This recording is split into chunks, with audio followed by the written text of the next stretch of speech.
I'm like, why? Why is that a thing?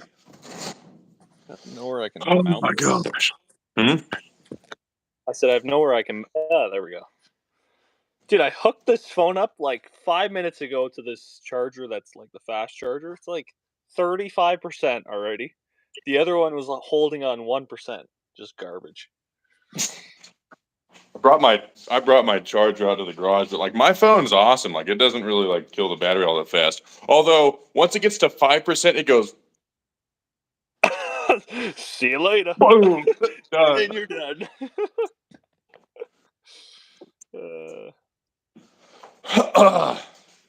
So, what are you doing? What are you working on? Oh, you know. Well, I was. Oh, you know. Oh, don't you know, bud? So I'm gonna go to Australia there for a second. So I was about to get the car out into the driveway, but you know, mate, it's actually like it's snowing outside. Not really, it's just pouring rain, and I was gonna power wash out the whole car because it's gross. But yeah, no. So I was just gonna start cleaning the car because like when I was like taking it apart, for those who want to see the car, here it is. I was starting to take the. When I was taking the car apart, when we were taking the car apart and stuff, that's exactly how I talk. That's funny. Hold on, let me flip this. Whoa, turn around there, bud. There we go. Okay, so, there was like a lot more dirt, rust, crap. Oh, that was poop. That was gross. Anyway, it fell out of this thing as I was knocking stuff loose, and it just left like piles of dirt. Dude, there is like so much crap under this car right now. So I want to get casters on this thing and then get it up in the air off of jack stands, and then be able to wheel it outside so I can pressure wash the whole thing. But yeah. I mean, you could probably make a dolly for it. I don't play with dollies anymore, sir. Come on. My dolly's outside. You want to see it? I want to see your dolly. Honestly, if you're what's happening? Well, I got to say hi to everyone. What's happening, guys? What's going on? Let me freeze my nuts off for a second here. Okay, Mr. Bryce Cold, just subscribed. Thank you, sir. I appreciate that. Eugene's backyard repair. Eugene's backyard repair. So I'm assuming Eugene, Oregon, which is funny because that is exactly where I am taking Kermit here. This is for those who don't know, obviously, this is my 1971 Dodge Challenger. I bought it in Texas. Didn't know it was this bad. Like I knew it was rusty, but I had zero clue that it was like this boned. But it's all cool. It's all good. I have a good attitude towards the car. It doesn't really bug me. I'm going to be doing all new sheet metal. So I'm actually taking the car to Eugene, Oregon, up to the Chemical Dipper. I think their shop is called Metalworks. They're in Eugene, Oregon. But yeah, so taking the car to Metalworks in Eugene, Oregon. They're going to chemical dip the car for about 4 days. And then once the car gets back to me squeaky clean, all shiny new metal, then it's time to start cutting sheet metal off and getting the floors out of there. And then, replacing with some brand new AMD goodness. So pretty stoked.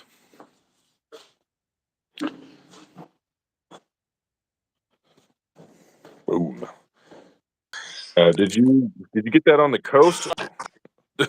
Hold on, what? Did you get that on the coast or hold on. Did you get that on the coast or in it? Thank you. Appreciate the subscribe.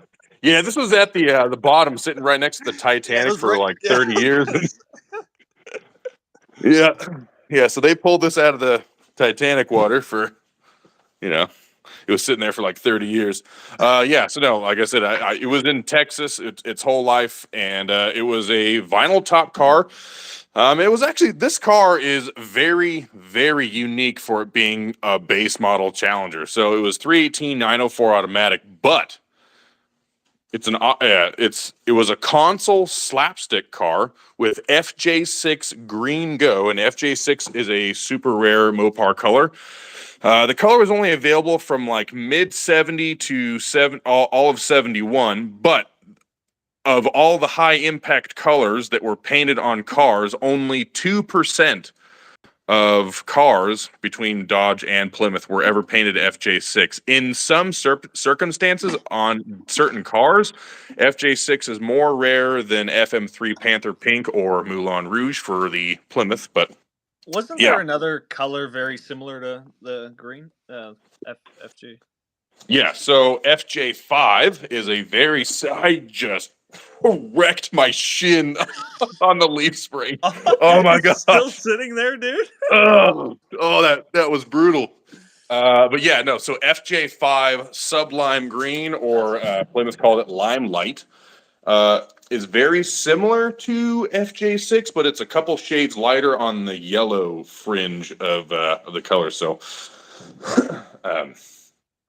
yeah, it's a cool color. FJ5 was only available in 70, but they painted a ton of cars that color. And then in mid 70, they came out with FJ6 and all of 71, but again, only like 2% of cars were ever painted this color. So it's pretty rare. But yeah, it was a white vinyl top, white and black interior. So it had black carpet, black seatbelts, black steering wheel, black dash, but it had white A-pillar trim. It had a white freaking whatchamacallit, headliner. It had a white headliner, white seats, white door panels, white rear package tray area, white obviously on the back panels for like the window. Gosh dang it! I didn't turn around, bugger. White on these panels back here. So that was cool. It also had a white little a V7W is the code for that little thin white stripe here. It was kind of a rare thing. They didn't usually do a lot of like the small thin stripes like the V code stripes. A lot of the time, if they were like, I always found it so crazy how Mopars, like how they had that fender tag and like every little thing was like an option. Like it's just crazy in terms of like, oh yeah, it had a Q73 rear deck light or something for the license plate. So I'm like one of those. I'm like one knows most of the codes on a fender tag, and the reason why I do that, and for those who are into Mopar, this is a fender tag, or let's just say for those who don't know much about Mopar, so this is a fender tag. This has basically every code that this car was optioned with, and they have it mounted on the inside driver's side inner fender well, and like I said, it's got all a bunch of little different codes on there, and it tells you everything. So let's just say the reason why it's good to know these codes is, let's just say you go find a Mopar, you're willing to put down some cash for it, and the guy says, oh yeah, this was an RT 446 pack, right? So RT, let's just say it was 1970, so RT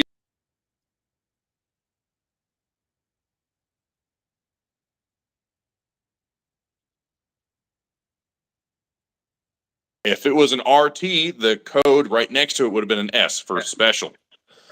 Yeah, so it would have been S for special. So if someone was trying to claim that this was an RT car, I could look at the fender tag and be like, you were full of crap, because it's a JH, and the H is like the price class, whatever. So this was not 446 pack. That would have been B code is a G, and that is for 318. Yeah. And then E44 is the engine code. So like I said right here, so this is E44 engine code, that is 318, and then the D31 right here, it might be backwards on the screen, but the D31, I'll just... Oh, it's good. Oh, okay. No, it's not backwards? No, it's good. Oh, okay, it's backwards on my screen. But anyway, so the D31 right here, that is the designation for the transmission. So that is 904, small block 904. And then, so like you said, right here, so JH23, so Challenger, price class. The 23 means hard top. Yeah.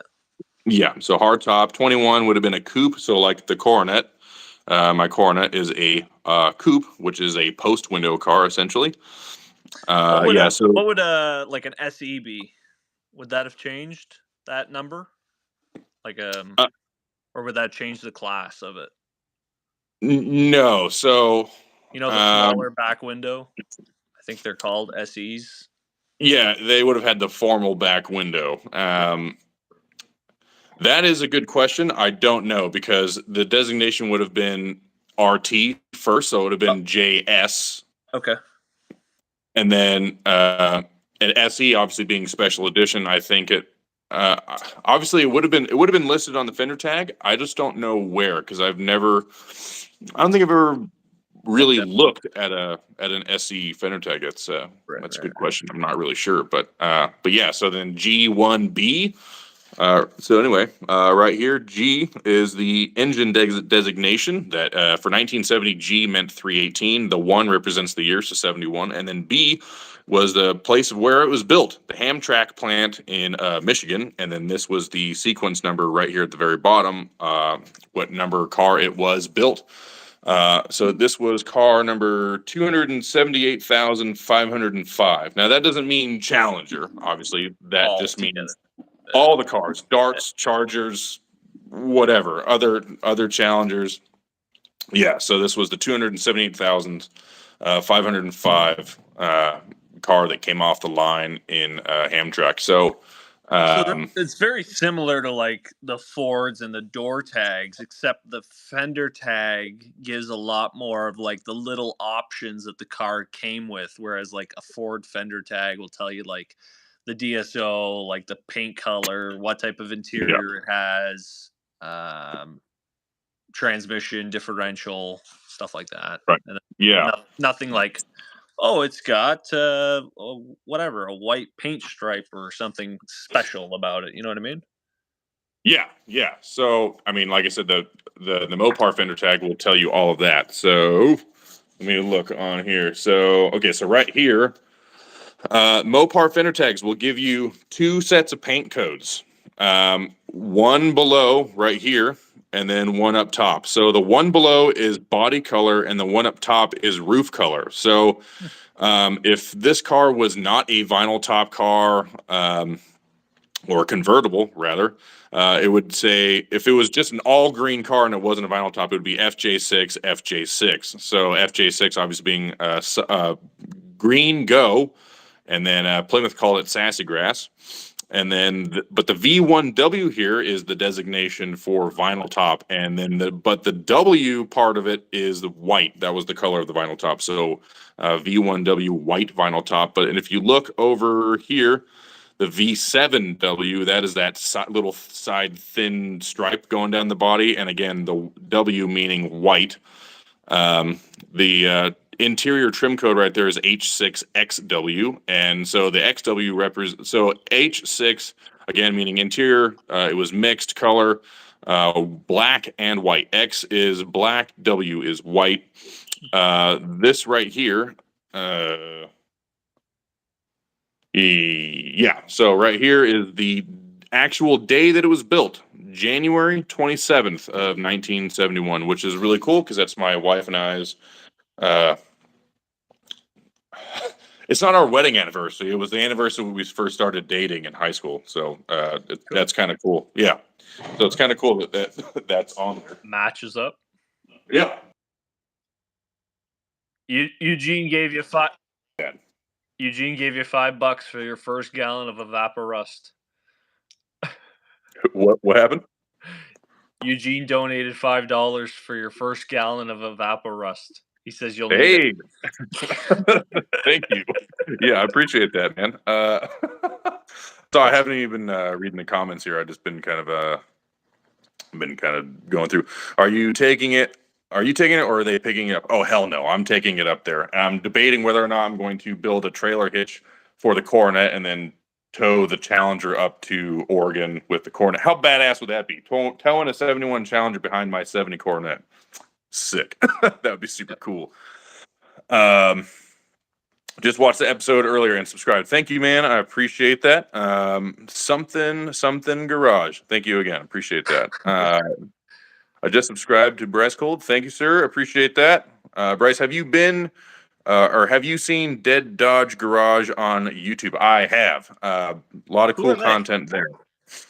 Where are they based out of? I can't.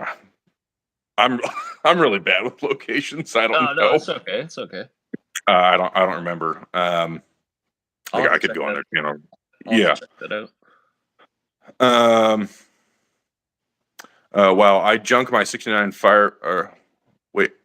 I junked my 69 Firebird years back. Oh, junked my 69 Firebird years back.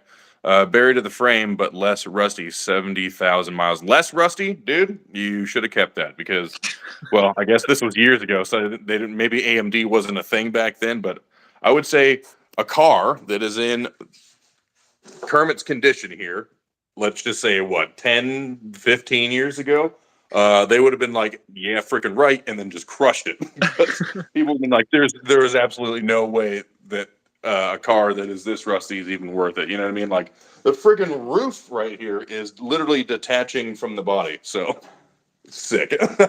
Same thing on the other side. But the auto industry, as far as like restoring cars, has come a huge light year. Yeah. Huge long way from where they were 10, 15 years ago. Hell, even 5 years ago. A lot of the parts that AMD has available now wasn't available even, let's just say 7 years ago. So if AMD wasn't a thing, I don't know if I would have bought this car. But the whole reason why I'm doing it is because, well, number one, there are not a lot of 71 Challengers left on the road. I would argue that the 71 Challenger is the rarest, as far as not in terms of like numbers, because if you want to talk numbers, then the 74 Challenger is the rarest because they only made 16,400 of those or something like that. Super rare. But I would say of the, let's just say the 70 to 74 Challengers, I would argue that the 70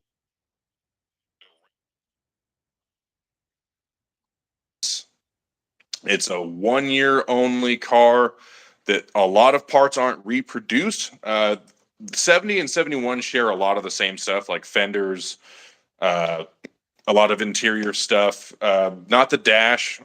Even the center consoles are a hair different. So for instance, this console, for whatever reason, came out of a 70. This is a seat belt buckle holder, only available in 70. The 71 through 74 consoles were all ashtrays. So question for you.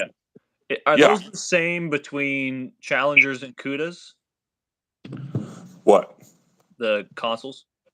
Yeah, the consoles are the same. The dashes are the same. The only dashes that are specific to a year is 1970. So the 19... What's that? I'm going to go look at what console I have because I have I think it's an E-body console. You could probably tell me what it is. Yeah. So the 1970 Dodge Challenger dash is its own year, and the only thing that is different on the dash pad from a 70 versus the 71 through 74 is that the name Challenger on the dash pad is like it's like embossed into the dash pad, whereas the 71 through 74s, it was just like this little rectangle indent in the dash pad, and they had a little plate there that said Challenger. So, but I mean, if you didn't care, you could put a 70 Challenger dash in your 71 through 74. It's just if you cared about having something specific to that year or whatever. I'm up in my storage. It's going to take a titanic effort to fix that one. Yeah, I'm aware. Did you run through with a crappy 307? Not sure if you're talking. Bryce, I live in Eugene, Oregon. Okay, yeah. They are in Washington State. So no, the Metalworks restoration place and their metal dipping is in Eugene, Oregon. All right, Bryce. Give me the beans. What's this? Hold up. Sorry, say it again. Oh, yeah, that's a 71 through 74 center console. And then this one?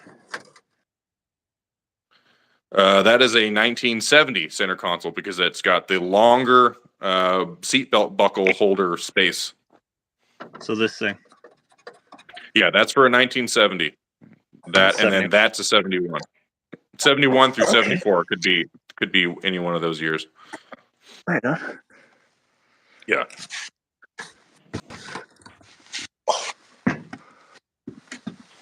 It's a different perspective. So there was another question. You guys are often, or you guys should do this more often. Bryce just subscribed. Thank you, Michael. Appreciate that. I had a 77 and 78 Plymouth Arrow. Let's see you find one of those. No, because you want to talk about parts that are not going to be available for a car like that. Cool cars, but just you're not going to get nothing for them. Nothing. I'll catch up on your build, Bryce. I have to drive 600 miles tomorrow. Y'all have a good night. Damn, dude. You too. Yeah, have fun. Dodge Garage is in. Oh, sorry. I thought you were talking about the acid dipper place. Yeah, Dead Dodge Garage is in Washington State. That's right. Are you keeping Kermit automatic? Yes. Normally, I am the do not do automatic stuff, like manual swap the world like I did with the Coronet. But because this car was kind of special, like on one hand, I'm not a purist when it comes to Mopar stuff like all these other guys are. Like everyone like would freaking lose their minds if they saw or heard the things that I'm going to be doing to this car and what I did to the Coronet. But because this car was a center console slapstick car, I want to keep that because it's just super cool. I've always wanted to have a slapstick car. So this car will be staying automatic so that it can have that super, gosh dang it, super rad slapstick. So yeah, it's like when you open your camera and you're like, yeah, it's like facing you. You're like, oh my gosh. But yeah, for those who have not seen my little teardown build series on the YouTubes, so the whole dashboard, I was taking the gauge bezel out, and I noticed there was like a whole bunch of like rat nest residue and leaves and stuff like that packed behind the gauges. And then I took the gauges out, and then I realized the monstrosity that was behind there. So the whole dashboard, from basically the gauges all the way over to the other side, was nothing but pure rat nest. There was seeds. Tell them about the harness. The what? The harness. What harness? The wiring harness. Oh yeah, they freaking chewed the wiring harness in half. Like I was looking in there, I just see like this circular nub with a whole bunch of little wires. And at first I was like, "What the hell is that?" And then I realized the rats chewed clean right through the whole harness, and they used like the harness like part of their nest. I found like bones in there and stuff like that. It was friggin' gross, dude. Like there is still like rat crap and stuff like that on the floor from everywhere. There was probably a good 5 to 7 rat nests in this thing. Like there was a rat nest sitting at the bottom of the inside window channel here in the back. There was a rat nest like behind the wheel well back there. Obviously that gigantic nest that was behind the dashboard and stuff like that. Did the car have a headliner in it? Yeah, when there you go. No, yeah. Like, was the whole headliner in there? No, you're looking at it. That's basically it. That's it. Like, you got lucky because usually they camp out in there too.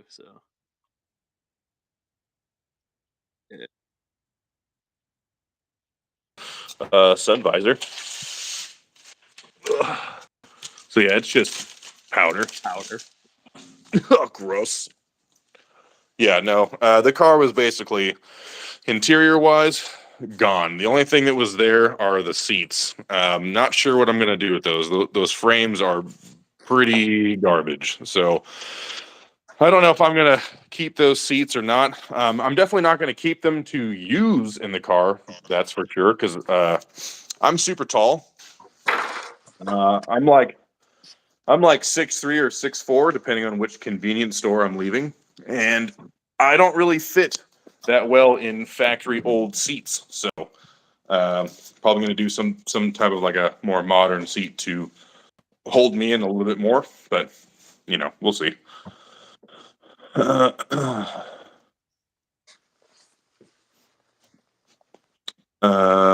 Plan on getting the dart back. That's going to be that's quite a story. I might have to make a whole video on that. The Plymouth Arrow was real popular race car in Australia, I think. That I don't know. But if you guys wanted to see my dart, so here is high school me. That is me when I was 16. Right, that is the day I bought the dart. I paid $800 for that car. 70 Dodge Dart, 225 slant six. It had a Clifford intake manifold, true dual headers, Clifford headers. Had a Holley 2-barrel exhaust. For a slant six car, that thing ripped. I love that car. And long story short, I traded it plus some cash for the Coronet. This is obviously at my house long after I bought the car, but yeah, when I bought the Coronet, the car was covered in moss and mold, and it was gross. Been sitting like basically in mud for 15 plus years, but yeah, I'm definitely gonna try to bring some cash. Like, I'll bring like $1,500 up to the friggin' dirt bag that has it, because he's a junkie, and I really don't really have anything good to say about that guy. He made my my whole experience trying to buy the Coronet a freaking nightmare, and I don't really like thinking about that guy. He's like a stress test that was out of control.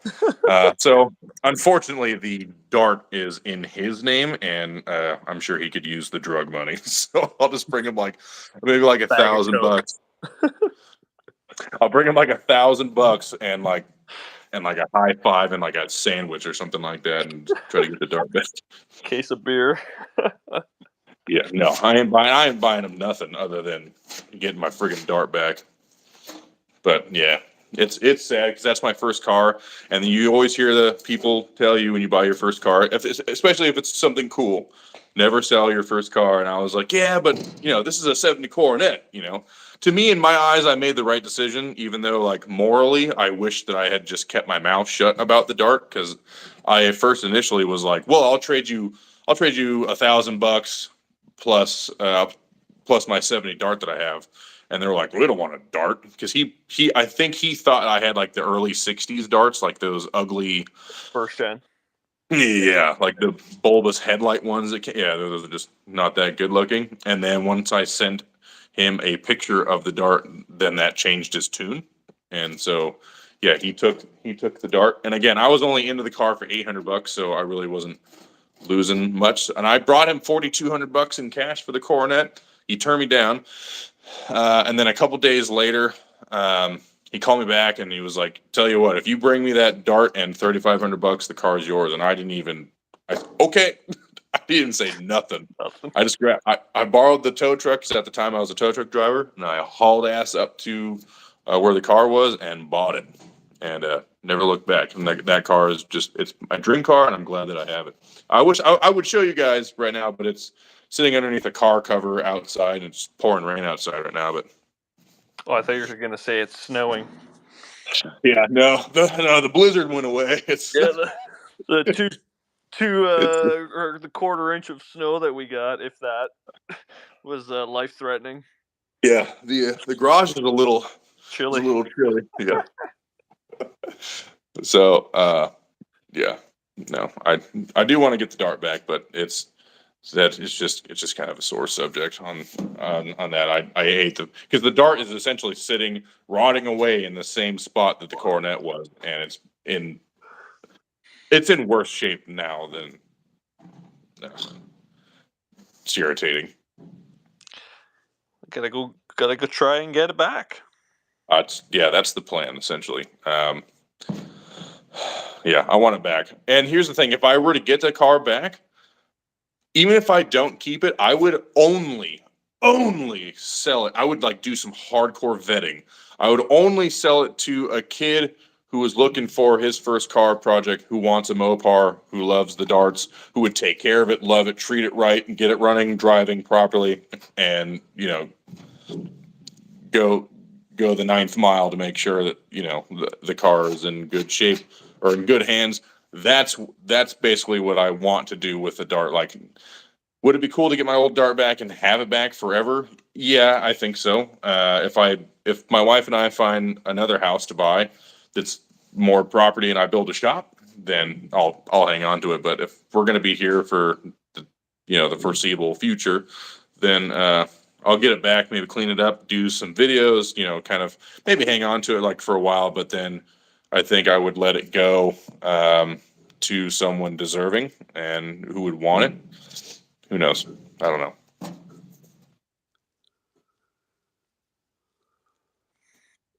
Sold my Plymouth Arrow to friend for $1 and a Pepsi.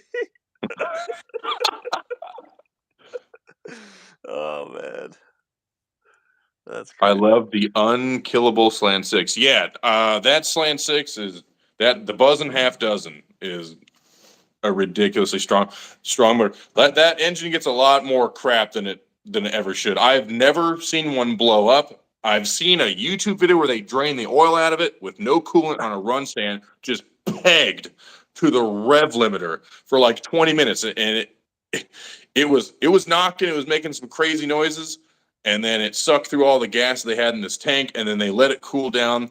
They put the oil pan, or not the oil pan, but they put the drain plug back in it. They put oil back in the thing. They hooked it up to some coolant. After it cooled down, and they fired up, and it was running like perfect. I don't know if that video is up on YouTube anymore, but because that was when I was in high school. That was 14 years ago. So I'll have to check that out. The dart would be a nice daily driver. Yeah, it was, and that was my high school car. I drove it every single day, everywhere. The only thing is I didn't have a gas gauge that worked, so I ran out of gas quite often. In fact, the funniest thing that ever happened, me running out of gas, is I was maybe an 1/8 mile away from my school's parking lot, and I ran out of gas in the middle of this intersection. And luckily, like CHP, California Highway Patrol, they were like at the other intersection. They saw me they saw this gray dart sitting in this intersection, people going around. So he came up and was asking what was going on, and I was like, I just ran out of gas, and I'm just going to the school right there. So he was like, I can push you. And I was like, okay, cool. So he got in his car and with the push bumpers and yeah, and he pushed my car all the way into the parking lot. Was anyone watching at the school? Oh, everyone. Oh, yeah. But it wasn't embarrassing to me. I just thought it was funny. Yeah. Yeah, it was a good time.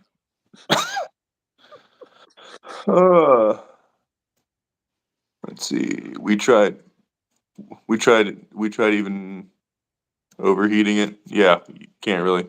Man, Jacob Davis's Hornet still runs on 4 cylinders. Yeah, that engine is. I don't know how the hell that thing. that engine is just a mystery in itself. Is that when gas was a buck a gallon? Gas at that time when I was in high school. So I was in high school from 2004 to 2008. And I want to say gas was like high 2s, low 3s, maybe. Yeah. Really? High 2s. Yeah. And now, I want to say it was like low 3s at the highest. What's it now? Well, right now, like the price of gas dropped significantly. It dropped $2 from summer till now. But right now it's in the mid 4s. Okay. But when we drove, I forget what it's called, where the water pipelines go over the mountains, and we filled up on gas. Wasn't that almost $6 or something? It was no, something. it was $6. It was freaking it was $6 and like 30 something cents. That was ridiculous. Yeah, and that wasn't even like the highest. Like when it was at its peak here, when they were scamming everybody. I'm sorry, it was all bullshit. Yeah. It was damn near $7 a gallon. It was ridiculous. There were parts of LA, like near like the Malibu and like the Hollywood areas, where fuel was literally almost $9 a gallon. Retarded. Robert says when I started driving, it was 39 cents a gallon. Damn, 39 cents a gallon. Were ships still made out of wood back then? Like, what the heck? The dinosaurs are still alive. Freaking Robert E. Lee was about ready to croak.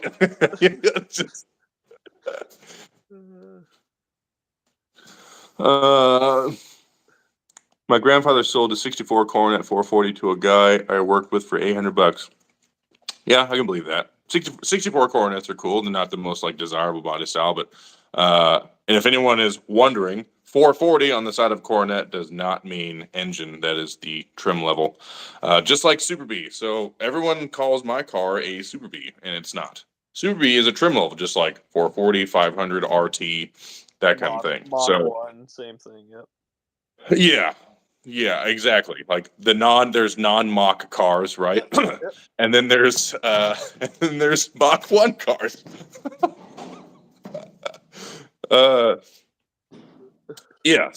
Same thing. Like, yeah. I either get like nice Super B, nice Charger. I even get like nice GTO a lot. I don't. What? Okay. Yeah, dude. I get if I don't get nice Charger, like when I'm driving the Coronet, like people are like nice Charger. I'm like, at this point now I'm just like thanks man. Yeah, whatever. Thanks.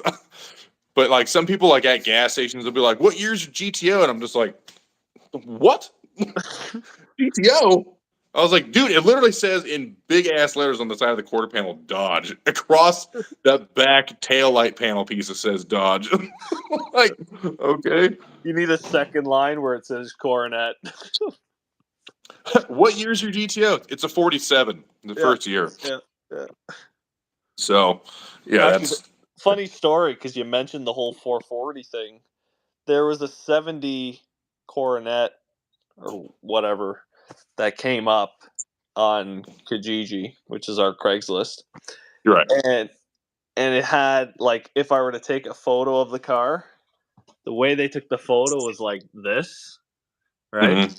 And it said 440 in the ad title. So I was like, oh my God, like, and it was like $4,000. I was like, oh my God, I gotta go get this car. So we started like packing the car because it was like a faraway drive, and they're like, oh yeah, it's a whatever 4-speed and yada yada yada. We started talking more, and he's like, this is a 4-door, right? And I'm like, what?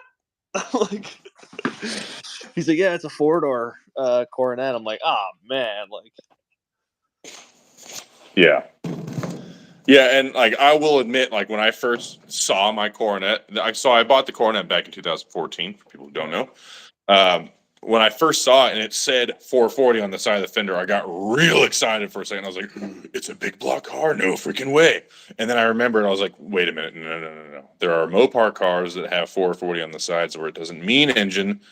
And I think it's this. And then when I popped the hood, I was like, "Oh, that's a small block 318." Big sad.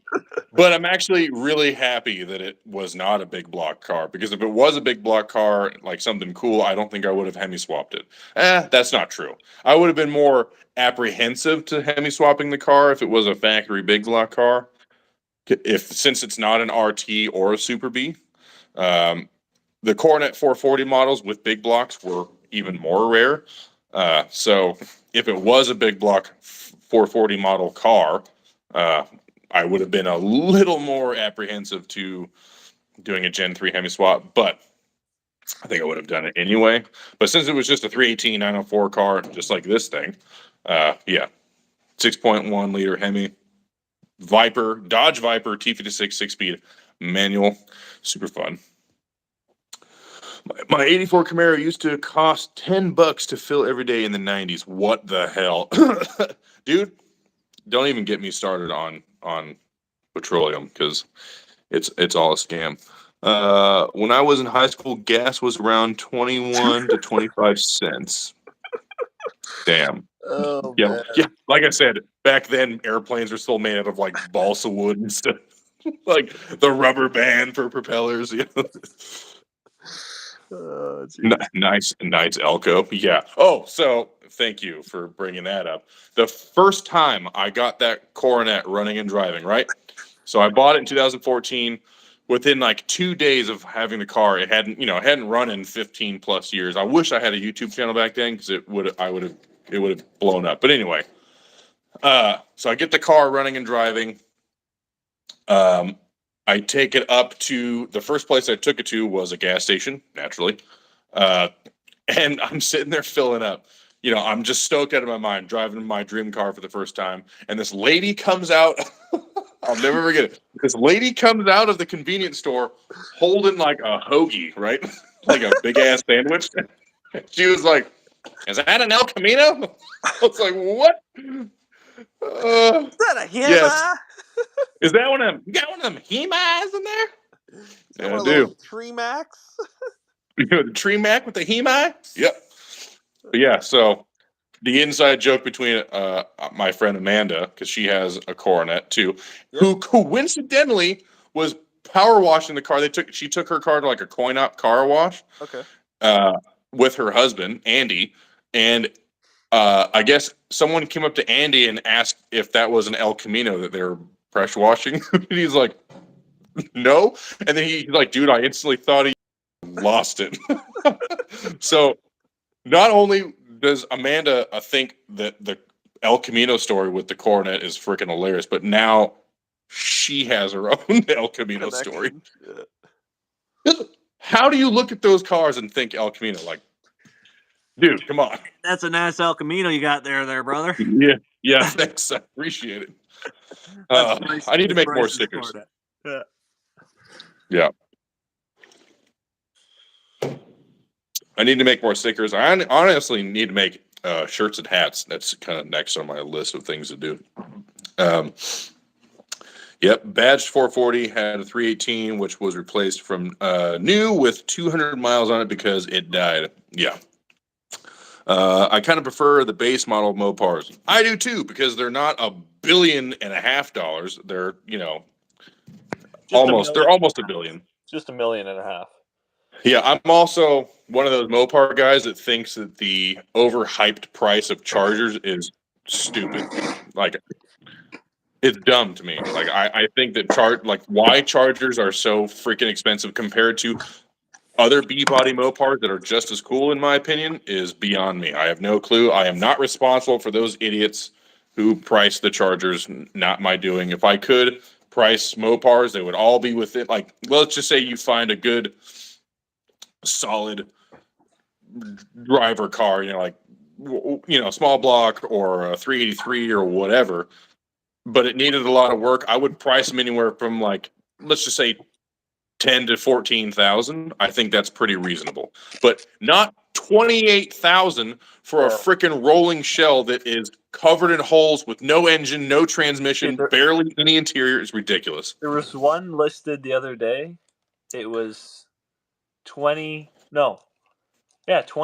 grand, and the thing was rotted. I was like, yeah, stupid. What? Stupid. Absolutely stupid. I love Chargers, obviously, like the first gen Chargers, the 66 to 6 and 67 Chargers are super cool. But obviously, like the 68 to 70 Chargers is like the crowd favorite, and obviously mine is too. And one of my dream cars, aside from the Coronet and a Challenger, is a 68 Charger, specifically a 68. And not because of roadkill. I've always wanted a 68 specific. Bullet? Dude, they're like a They're like $30,000. Is it from Bullet? For a, I mean that is is that why you like it? No, I mean that helped out, but that's not why I like it. The reason why I liked it is because I had this old school muscle car book, and it went from like the early 50s up to I think like the early 2000s or something like that, like all like the super cool muscle cars of the day or whatever. Yep. So I get to the Mopar section as a like 14-year-old or something. I get to the Mopar section and I see that they had 3 cars lined up, and it was a black and white picture. They had a 68 Charger. I'm listening. Yeah. They had a 68 Charger, then they had a 68 Coronet, and then they had a 68 Dart. And I remember looking at the Coronet, and I was like, "Holy crap! The Coronet that's like a super cool ass car." But I was also looking at the '68 Charger, and I was like, "Man, those taillights are just the coolest ever! Like the dual like circle taillights on the back." Because the '69 and '70 Chargers basically have like the same thing, just like a slight difference between them. But the '68 Charger was just like those taillights for me. Is just the best. And I love the big open, just blank grill. Like a lot of people like the 69 grills. Like that's cool. I mean, they're not my favorite. I like the 68s, but I love but the also 70. I love the 70 with the whole bumper. How it looks tough. Like yeah, and but the Coronet is like that too. But, favorite, but right.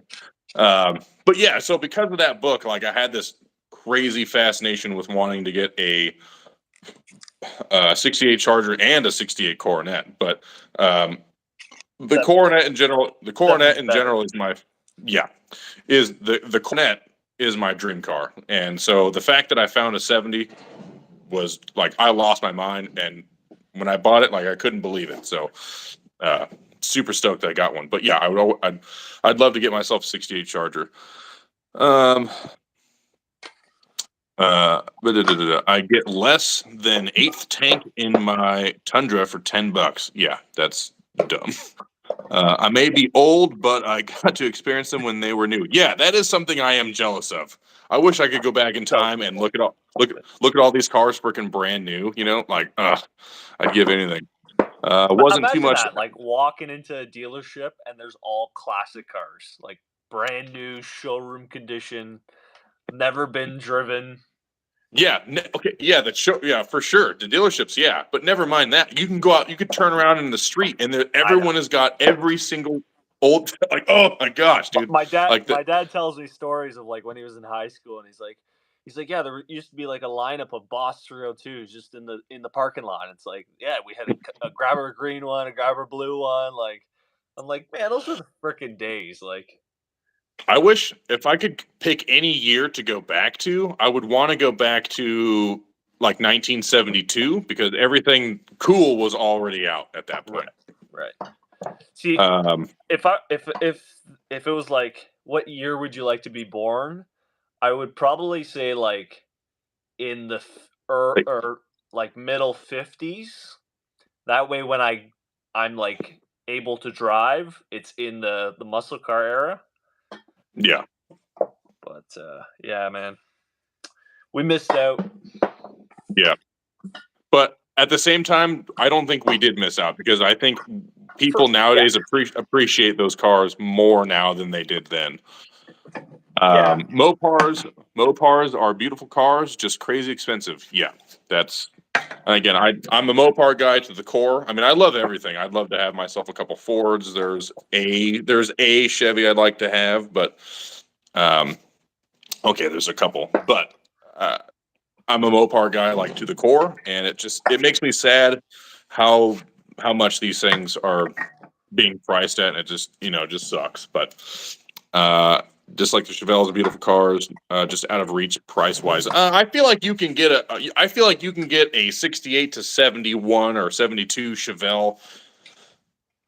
Let's just say in the same condition as the Charger, as like a 68 to 70 Charger for way less money. Well, not 70 Chevelle. 70 Chevelles is the money year. Is it? Yeah. I don't really know much about them. I just know, I know that like 69 and 70s were like.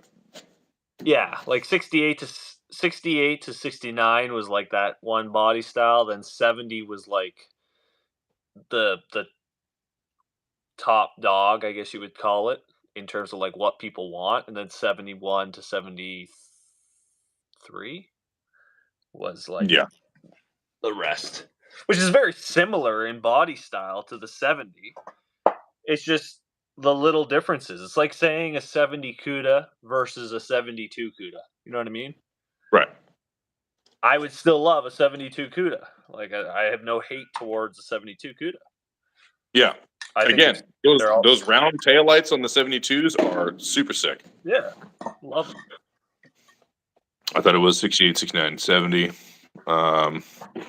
My uncle bought a 69 Chevelle 396 4-speed from the factory for $3,800.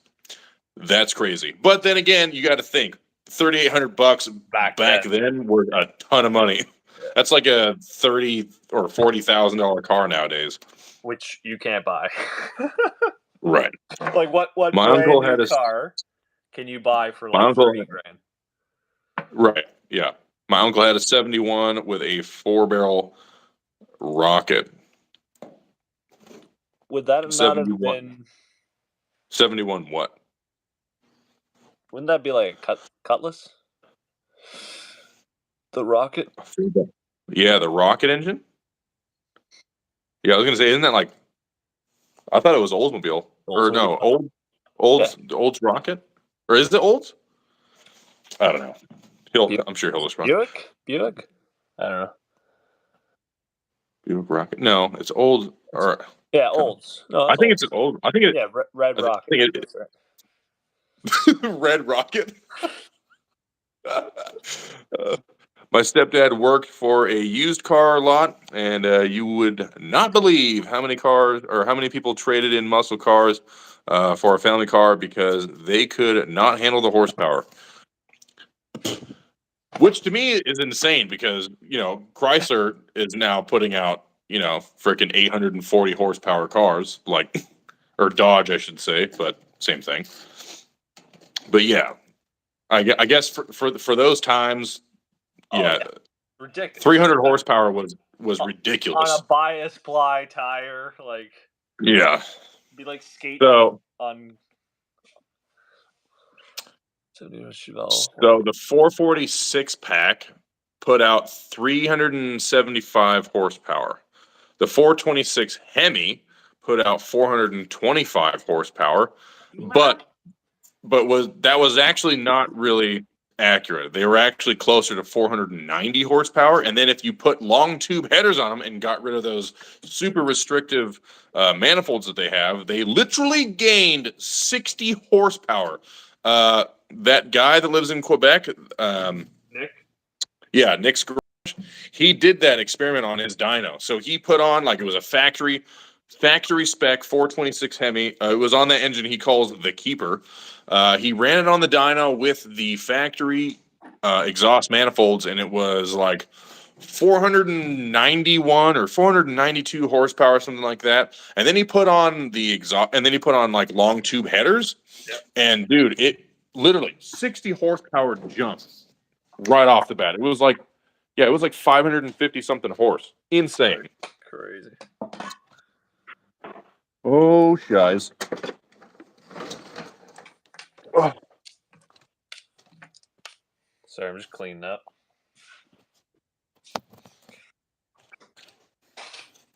But yeah, no. Sorry, I'm plugging in my phone too because it's like screaming at me. Is it doing the countdown?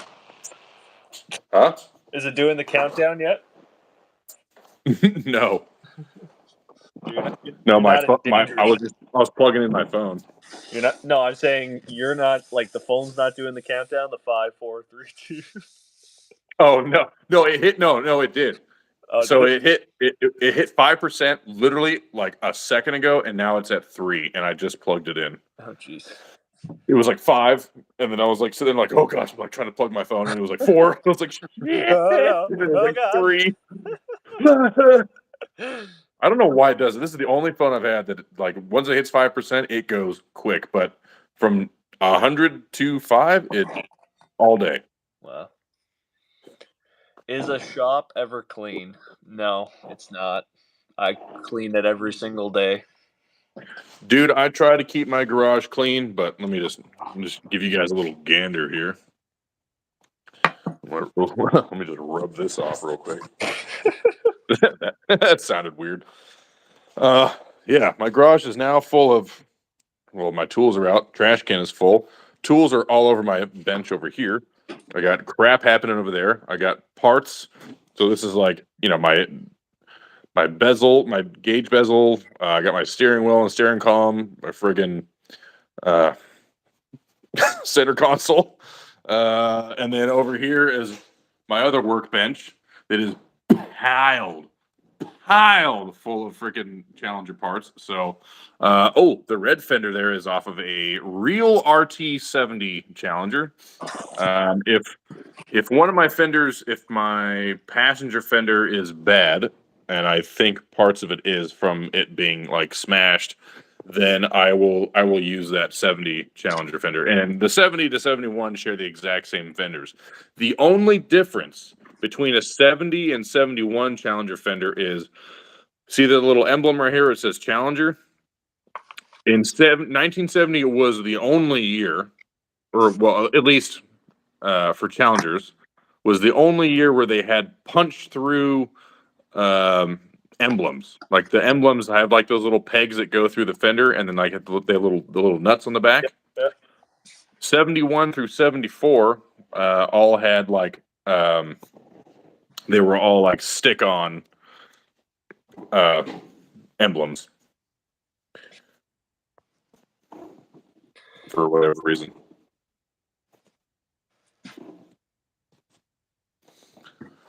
Well, didn't they do that with side marker lights too? Yeah, side marker lights are the same.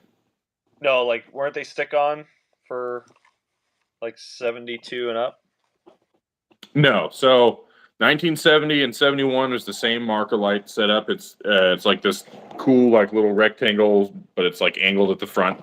Yep. And then 72 they popped out. So they were still a light, but they were protruding out from the fender.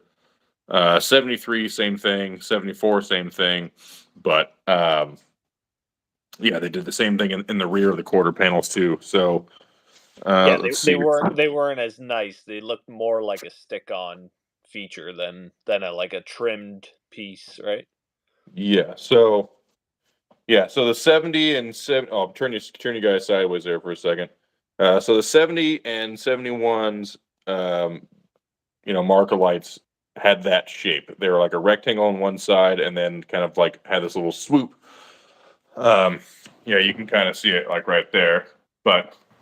Yeah, and then in 1972, they were just rectangle pop-out lights, and so 72 through 74, they were just rectangle pop-out lights. Mm-hmm. The 72 Challengers had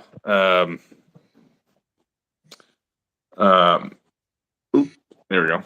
They had bumpers that were still kind of flush with the like the body panels. And then in 73, they got popped out with these stupid like bumper guards that are on there. And then 74, like the bumper guards got like way huge and just freaking hideous. But yeah, so 70 through 72 had flush bumpers, with the body kind of. Yeah. They're all kind of the same. Yeah, and then like I said, 73 and 74 they got popped out, and they're just hideous. Yeah, this car literally needs everything. So that's why I'm gonna be partnering with Classic Industries to help out with this, because it's scary how much this thing needs. I'm an idiot. Why did I buy this car? Because we like pain. We like hurting ourselves. We do. I'm all about it. Because like I said, if I didn't rescue this car, no one else would. And I can't really live with the fact that there's going to be one less 71. I think someone would have. Like, But do you honestly think they would have continued? They would have looked at this and been like, hell no. Because I didn't know that the car was this bad. Tell that the car was this bad until you started pulling panels off. Right. Would you have bought it knowing how bad it is now? I don't know. I probably would have thought about it for a long time. Yeah, I would have thought about it for a lot longer time than I did, because a 71 Challenger for $5,000 was easy money. Done. Okay. And like I said, I knew the floors were gone. I knew the trunk was probably going to be smoked too, but I couldn't tell from the pictures because I didn't have the trunk open. And then, yeah, like the rest of the car looked like it was in decent shape. And then, like when I actually showed up in person and bought the car, and for those who don't know, this is a shameless plug, but you can watch the video of me buying the car, flying out to Texas. It's pretty cool. Excuse me. So when I saw it in person, I was like, "Ooh, this thing is rough." But like, again, seeing in the car in person with all the panels on and like even like all like the little like the trim stuff that was on like the roof rail, like the drip rail moldings and stuff like that.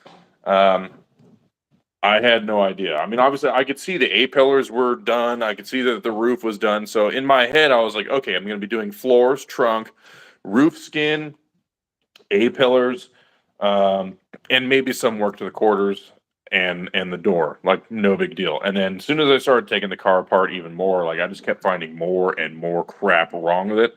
Like I said, like it was hit hard in the front passenger side. Like they cut the core support almost in like I would say like the last third of the core support on the passenger side, they cut it off. Same with the frame rail, and then they lopped off some part of the frame rail and core support on another Challenger off of a gold car because I could still see the gold paint all over it. And then they welded that to the front of the car. I'll flip this around so you guys can see, but see if my my phone is dying, but you can see right here on the cowl on this side, it's all buckled in. So like I said, the car was hit hard, and you can see this right here. This part of the car was gold. It came off of a gold car. It was hit hard. It was buckled there, so you can see what it looks like on this side, minus the rust. Just don't look at that. But it's supposed to look like this, flat and smooth, whereas that is like beer can. So got to address that. Like I said, like the roof has been like, it's detaching from the actual frame of the car. But so, yeah, I mean, I don't know. I don't know if I would have bought it or not, but I'm glad that I did regardless, because I'm not afraid to dive into something like this, because to me, in my opinion, the car can't get any worse than it is now. So anything and everything that I'm going to be doing to it is going to be further progression in getting the car back on the road. That is one more 71 Challenger that is going to be saved. And I don't know. To me, the 71 is way cool. But 1970, they made 76,000. And then in 71, that number dropped to freaking 27,400 and something. So not a whole lot of 71s out there. Your garage is like mine. You put a car in it, and there's not a whole lot of room left. Yeah. So this is a 2-car garage, and I live in Northern California. And most garages, I'm sure it's the same everywhere else. I don't know why I said that, but so mine's a 2-car garage, but I've got a workbench on that side, and then I've got like cabinets full of stuff and all my other tools on this side. So when I get this car in the garage, like it takes up basically the whole friggin' thing. I'm just glad that the Challenger is actually a lot shorter wheelbase than the Coronet. And I've got a lot more room to work around the Challenger than I did the Coronet. Like the Coronet is 17 and a half feet, and whereas the Challenger is 15 and a half feet. So that 2 extra feet of garage space is really helpful. Mike, don't clean your garage because you'll find nothing you moved. I've been No, there. I will. I will. Hi from Ohio. Love your content. Keep up the good work. I'm sure he's talking to you, maybe me. I don't know, but thank you. Hopefully you guys stay safe from all that crazy chemical smoke and fire that they set over there. Wow, he knows Mopar like Mortsky Repair knows Chevy. Not sure who that is, but thank you. I do try to know my knowledge. And like I said, I know my Mopar knowledge for a reason. It's so that if I go to buy a car, I don't get took by some guy saying, oh, this was a whatever, some rare car. When I could look at the fender tag and be like, no, it wasn't, because here it is. And then you can also find the VIN number on different body panels and parts and stuff like that, and you can tell if something had been replaced or changed, whatever. It's good to know. I mean, I'm sure for Ford and Chevy too, it's good to know your codes to an extent. You know, you don't need to. I guess you don't need to know everything. But funny enough, because I was like literally just looking at the door tag on the Fairlane. So on Canadian built cars, they got this Oakville tag, right? So this was obviously a Canadian built car. Also, did you hear how nice that closes? Solid. Yeah, my car's not like that. Like I said, my car sounds like a bucket of nuts that was like slammed into a. So then on the Mustang, when it's an American built car, it gets this door tag. So like the way they identified cars in the Oakville plant is like totally different than the American way. So like this is, I was just looking at it, but this is for a 65 Fairlane Comet Falcon built car. So like this is totally different and makes zero connection with the American way. Whereas like, hold on a sec. Whereas like this is your typical VIN, right? So if like that's your model year, that's like the whatever. This is the plant. So 65. So the plant it was built, then like the model of the car, the engine, and then the serial number. So like this is then the body. So like, is it deluxe, or like does it have a special Mach 1 package? And then like your color, your trim, I guess that would be your Mach 1. Your date it was built, DSO, so where it was shipped, axle and transmission, and then the breakdown of all that. So, but yeah, I was just I was always curious as to how that worked, but I guess I need a 64 manual to really figure that one out. Because I've never decoded that, because I never could find any information online, number one, in terms of like what it means, because apparently there's nothing, there's no one cares about Canada stuff. Was how much did you pay for Kermit? I paid. Okay, do you guys want to hear the real answer or the technical answer? So the car was $5,500, but I technically didn't buy it. I got the car for free because I'm trading work for it. I am doing a Hellcat swap in my buddy's '69 Charger, and I was going to charge him like $5,000 to do all the work and everything, because like I said, I did it in my Coronet, whatever. So he was like, well, because he saw that I was looking at this Challenger, and he was like, well, how about this? How about I buy you the Challenger and we'll just call it good? And so I was like, okay, cool. That works for me. Okay. So he bought the car. You know, I made the arrangements to go get it, and I paid $1,200 to get it home. But yeah, I essentially got the car for free, and I'm just trading work. So I'm currently in the process of helping him do that Hellcat swap in his '69 Charger, and we've called it Project Snot Rocket because it's that super ugly like olive green color. Yep. So yeah, Project Snot Rocket is in full swing. We're just waiting on parts to come in. Full swing. So we're just waiting on parts to come in. But yeah, technically didn't pay for the car, so that's kind of nice.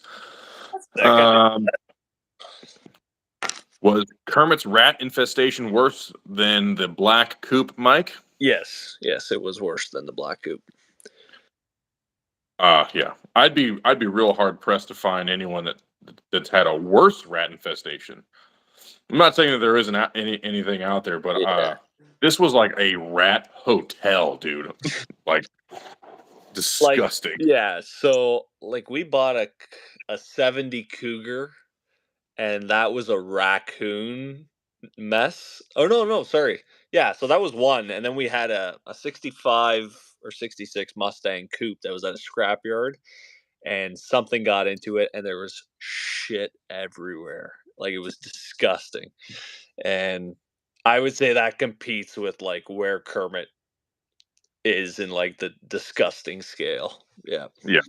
I never made a video on that. I should actually post it because I started editing it and then I never finished.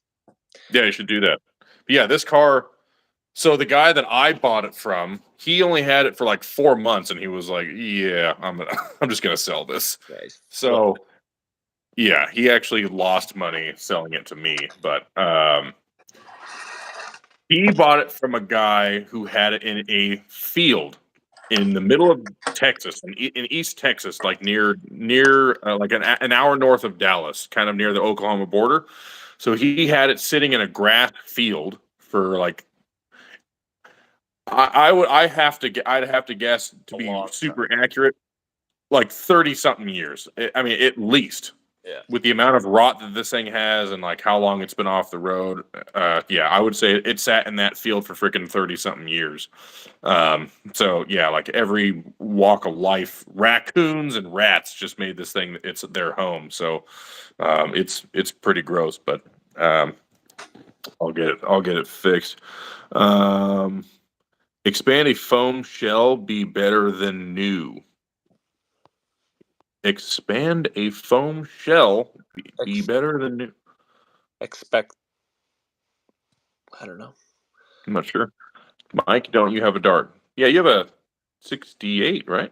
69. So we had 69 dart. That's right. we had a 71, which was an original paint car, which was a Swinger Special Edition. So a slant six, kind of like a puke green. Not really, kind of more silvery green.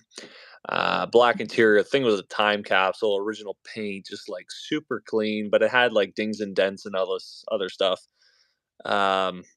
We ended up selling that car. Looking back, I don't know, maybe should have kept it just because of how clean it was.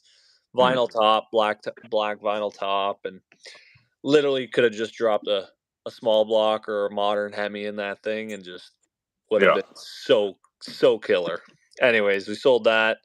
Then we had a 69 red Dart GT.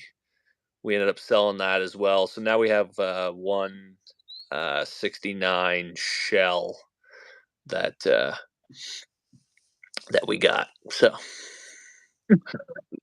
not sure what we're doing with that, but I have a 340 and a 4-speed, but I also have those Hemis sitting there. So yeah, that'd be cool. I would probably save the Hemi for something like super rad. I'm not saying that the darts aren't rad because I love darts too, but yeah. Like I have that Belvedere too, which is a super clean car, which we bought off of my boss, his uncle. What year? 66 Belvedere. Really clean car, like super clean. I think it's a 273. I think it might be a 318. Yeah. Forget, but yeah, I mean that would be a nice car just to throw the five. Like I've the two Hemis, so I have a 5.7 and a 6.4. I'd probably throw the 5.7 in it, and then the 6.4 if I were to find like an E-body or something, then 6.4. Hey, I know a dude who has a 71 Challenger that needs a Gen 3 Hemi. So if I'll buy his car off of him. I don't think you want this guy's car. Oh no, it's a fat pile. I can assure you. Is it green by chance? It is. That's so funny. You don't say. Yeah, I'm actually in pretty close proximity to that car, which is funny. Like really close. Oh, there it is. Oh, hey. Where'd you come from? The bottom of the ocean. Yeah. Have you seen Bucket Resto's YouTube channel? He did a 68 Charger and has started on a CUDA on... Both are great builds. Started on a CUDA. Both are great builds. I have not. I don't think I've Bucket Restos. I don't think I've ever heard of that. I'll have to check them out. that out though. Yep. I need a 66 Ford Mercury full-size shop manual. I probably have one. Or two. Do you? Maybe three. He was kidding. He's like, expand a foam, fixes rust holes. Like that one person that don't even. I won't bring up her name. No. But that was dumb. Gosh, that was dumb. Yep. It was like that was so irritating watching that. It's like why aren't you fixing it the right way? What are you doing? Stop. Ugh. So that being said, I'm just gonna expand a foam this whole car. Yeah. And call it done. Work. Just gonna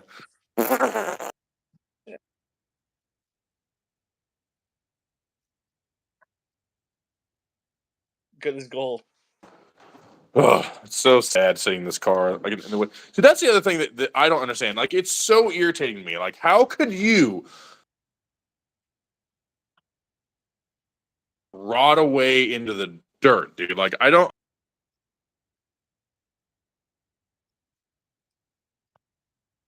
Things didn't have the wow factor that they do now. Even still, they were still freaking badass, cool looking cars. So why let them sit for years and years and years and rot away into the dirt to only just become less valuable and almost not savable? I mean, like I said, luckily, all these companies make so much products now so that you can save these cars. But dude, again, this car looked like this 10 years ago. I guarantee it. Maybe less worse, but I would still say 10 years ago, this car looked just like this. Just as bad. You know what I mean? Like, why? What was the point of letting it sit out in this field? You really didn't want to just put a tarp over it, or, I mean, hell, dude, I don't know, like anything. Because this is ridiculous. There is no reason why this car should have ever been in this shape whatsoever. But again, dude, like they were just cars. You know what I mean? Like just like my PT Cruiser. Hey, who knows? That might become a collector's item one day. A collector's item. And yes, and over here in the corner we see my PT Cruiser. My 2006 PT Cruiser. Yes, I picked up so much women. I picked up so much women in this thing. Really? Well, it was more like to give them a ride to their boyfriend's house. But yes, I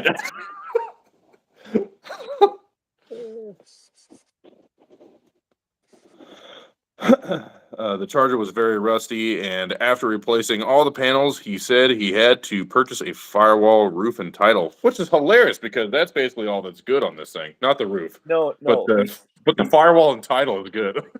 He said he had purchased a firewall, roof, and title, meaning like he replaced everything else but those panels. Yeah, my firewall is good for the most part. There is one small area that needs a patch. The rear taillight panel, all that is good. Gosh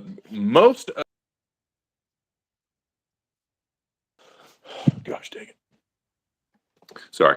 Like I said, this tail panel here is in excellent shape. There is literally no cancerous rust on it whatsoever. This rust over here is just surface level stuff, nothing crazy. So yeah, this whole panel back here. The inner door. I'm drawing a blank on the name of this part of the sheet metal. B pillar. Well, this isn't a B pillar car. Well, I mean, it's your like the inner door structure. Striker, yeah. Yeah. So basically, like this is all good. The rocker panels for the most part are good. Like there is just like this one little area that will need a patch, but other than that, it's good. Like the side of the firewall, like where the door is attached to, like all that is good. Again, like the firewall itself is good, but there is one spot right here. I don't know if you can see that, but that is a little hole that will need a patch. The other little hole that's above it is just a factory hole for whatever it was that was attached there. Some sort of cable system for the air conditioning. But yeah, no, everything else about the firewall is absolutely solid. Yeah, the rear package tray, all of this is super solid. The axle hump here, all that's solid. The structure is solid. The B pillar structure is all solid. The rear quarter window panel structure, all that is solid. Same thing on this side. There is, and all the frame rails, the frame rail from the back to, I think, just like at the front of the firewall is solid. I don't know if you can see it, but there is a big fat pile of holes in the frame rails up here. Same on the passenger side. So the front frame rails will need to get lopped off and replaced, which is nothing crazy. And I might do something wild with the frame rails. I might build my own like Kale did and kind of lift them up maybe like an inch or two. So that way, like I said, I lift the frame rail up higher and get the car seated lower. But again, once you start going down that rabbit trail, then you'll have to clearance everything else because now you're bringing frame rail up into other sheet metal areas. So you'll have to clearance and notch that out. And it just starts like a chain reaction to everything else. Like same in the back. I think I might raise the frame rails in the back up like a smidge higher so I can get the car lower to the ground. But I haven't decided that yet because I'm going to put this car on coilovers from QA1. So all that will be adjustable. So this car will be a lot lower to the ground. Like I want this car like to bottom out on friggin' pine needles. You know what I mean? Like I want it low. So I'm going to be doing like a Trans Am type. And when I say Trans Am, I don't mean Pontiac. I mean like the actual, like the race series, the race car series, Trans Am type cars. So something kind of similar to those lines where the cars will be low. I might have to make my own custom like fender flares. So that way I can get a super wide wheel in the back. Same with the front. I'll do like custom fender flares in the front fenders. So that way I can get wide wheels. I'm thinking about doing like original 2018 Dodge Demon wheels. Those are freaking 18 by 11s. So if I can get myself a pair of, or like a set of those, they're going to be super expensive. But I'll get those wheels, stuff them in their front and rear, and I'll have a really low, wide wheel stanced Trans Am style 71 Challenger. I think that would be really, really cool. But that's, again, getting way ahead of myself as far as what the car freaking needs. So, yeah, we'll get all the metal body around. It will be repainted FJ6, and it will not be getting a vinyl top, not even in remotely a question. It will never get a vinyl top again because this is what happens to vinyl top cars. So whole car will be painted FJ6 as it should have been. Question though, it'll never see rain or moisture like it did in its life. Yeah, no. Like same with the Coronet. I'm saying if you even did a vinyl top, it would not rot like they did back then. You know what I mean? No, it wouldn't. Especially me being in California. California, 99% of the time is a non-humid state. Like every once in a while, like a great blue moon, we might have like a humid-ish day, but nothing like the Midwest or the South gets. But yeah, so cars here that are vinyl tops survive a hell of a lot longer than Midwest and East cars do. But still, the problem with the vinyl tops is that doesn't stop no matter where you live, is that the vinyl tops will crack and over time, like they'll dry out if you don't treat them right. They'll dry out, they'll start cracking, and then when they start cracking, then they let moisture in. Like if the car gets rained on, the rain will seep through those cracks and spread out thin across the roof. They'll spread out, the water will spread out across the roof and get trapped like down here, this area, and you'll just have moisture trapped between the roof and and the vinyl top. And so once that happens repeatedly, then you start that process of rusting all over again. So even though this car is now in California and will stay here in California, I'm not putting a vinyl top back in the car. One, because I don't like vinyl tops. I just don't think they look good. I don't know. I don't like the way that vinyl tops break up the body line. You can see like this is where the vinyl top was, and I don't know. I will say though, as far as Mopars go, the e-body platform doesn't look horrible with a vinyl top, but I still think that they're ugly. Not my thing. And like I said, they have a tendency to trap moisture, rot roofs. They're just not that good looking. So the whole car is just going to get painted one color FJ6. East Coast vehicles come new with a broom and a dustpan for when they rust away. Yeah, pretty much. That's great. There was a PT Cruiser a few blocks from my work that had an airbrush tiger painted on all corners and ride the tiger on the rear window. Looks like it has. I'm scrolling back up as we missed some stuff. It looks like it has rare Bluetooth floors. Yes, these were this was a factory lightweight metal package car. So they called it, or AKA the Fred Flintstone package. So you just had to make sure that your feet didn't get whacked on the freaking freeway. But yeah, lightweight metal package. Jason Myers, where in Nazi-fornia are you located? So it's called California. And I am located up in Auburn, which is, for people who don't know where that is roughly like 40 minutes above Sacramento. So I'm up there. They shrink and dry out. Yeah, that too. Like I said, yeah, they shrink, they dry out, they crack, they trap moisture. It's a huge pain in the ass. Like, no thanks. I asked Mike the same question earlier. So mini muscle cars just rotting away in people's yards. Yeah, I don't understand. And Eugene's backyard repair, another $5 to you, Mike. Give to Mike to help his PT loser toad after it breaks down. It's awesome. Why the hate for the PT Cruiser, man? Dude, if we Hemi swap it like we've talked about, it won't be the PT loser, dude. It'd be the PT bruiser. Friggin', oh man. It's just so much work. It would be so funny and so cool, but no. Oh,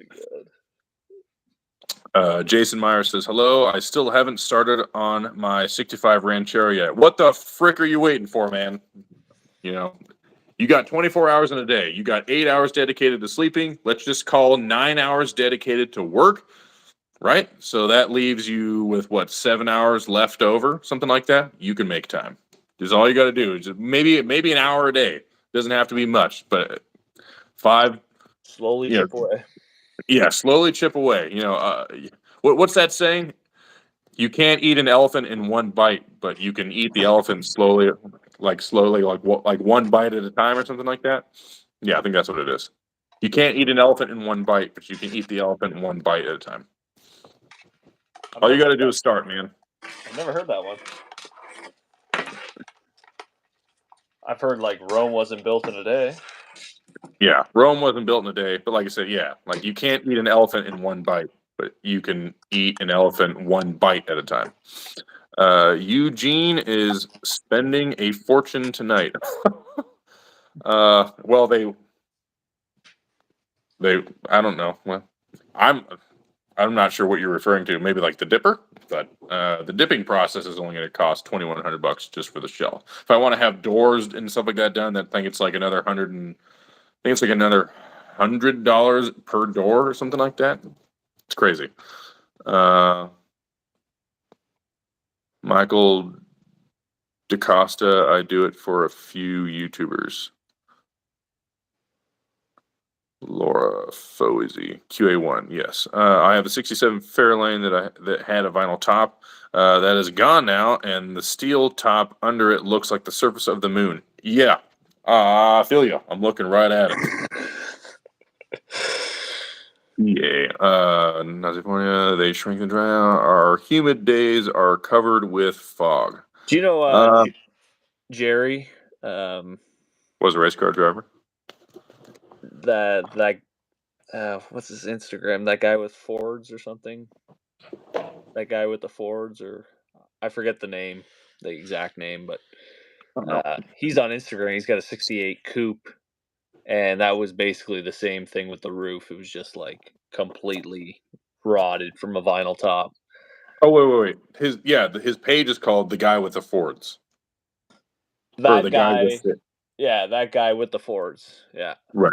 That guy with Fords. Something. Yeah. Yeah. I'm southeast of you on Highway 49. Oh, how funny. Yeah. Where?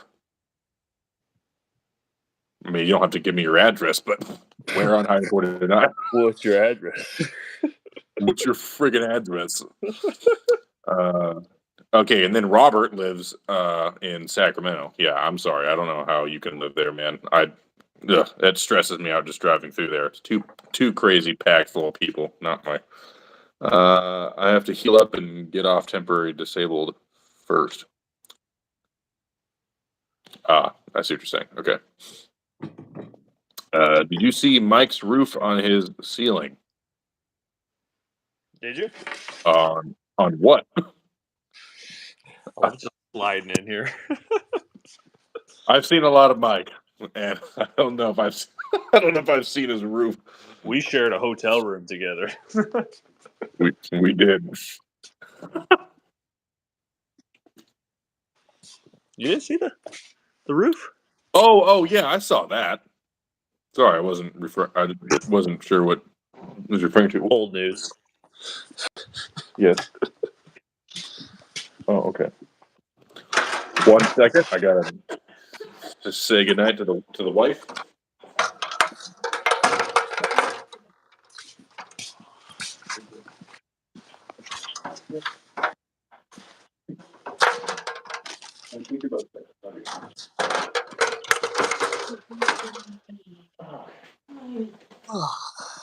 What time is it? And I'm back. 2:00. Solid. Yeah, it's 11 o'clock here. We're fine. Everyone that's in the chat right now is a gangster. Was 13 people on here right now? What are you guys doing up right now? Mike, do you have a dog? Yes, I have a Doberman. Dogs are the best. Dogs are where it's at. Cats are for women. Oh, I only do off-road stuff on my channel, but trust me, vinyl does same thing to metal. Seat pans rots them. Yep. Hey, stranger on the right-hand screen. Where have you been? Right-hand screen? Is it Angels sideways Camp? for you? No. It's up and down, right? Yeah, that's what it is. That's the way it is on my phone. I'm on the top and you're on the bottom. Are you talking about me or him? I don't know what's happening right now. So Jason says he's in Angels Camp towards Sonora. Yeah, I know where you are. You're like way out there. It's not easy. Blah blah blah blah blah blah blah blah. Well, I've been here the whole time. Maybe when you know what's funny? Like when your phone like cut out, like, and we're all just like chilling on your live video, and like you were just like gone. And then like you come back, you came back talking as if like you didn't get cut off. So I don't know, maybe you did. Well, holy crap! Was I just on here just talking to everyone just by myself for a while? Well, what, me? Like my phone? No, my phone's at like 80-something% now. Oh, my phone's at 12. That's weird. I'm on the right, and you're on the left, I guess. You're at the bottom. Okay. I'm at the top right now. I don't know. Yeah, I'm on the top and you're at the bottom right now on mine. Anyways. Maybe when you get the Challenger back from dipping, we could get together and I could donate a wheel of death to the project. And I will take that wheel of death because I have all the other tools for fixing cars, not restoring. So I need to get a whole bunch of stuff like a wheel of death, welder, 947 more vice grips. Yeah, bunch of. Bryce.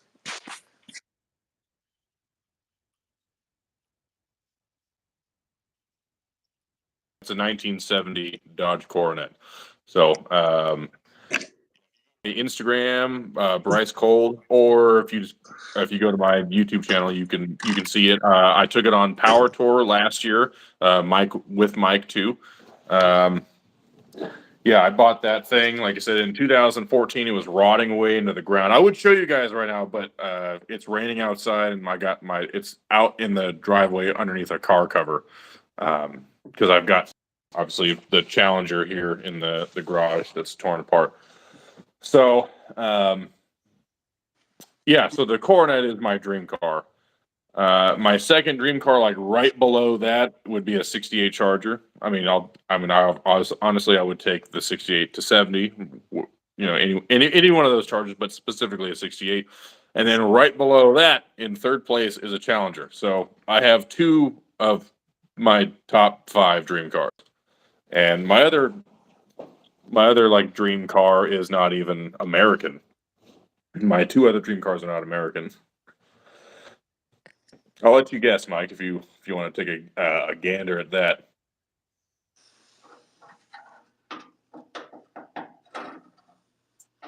So I have dream cars and I have big want cars.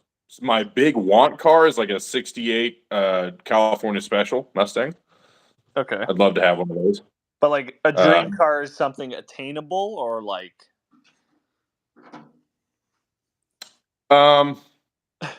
I mean, they are attainable.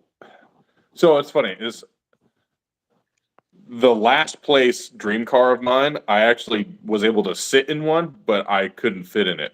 And it made me really Ferrari. The freaking Ferrari Testarossa. It made me so pissed off. I was like, no, dude. It's like, oh. Yeah, so like anywhere from like the 1988 to 1992 Ferrari Testarossa.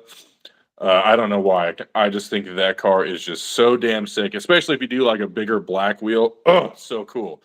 But sitting inside the cockpit, so I'll show you like the inside of the Challenger so you can get like kind of like an idea. So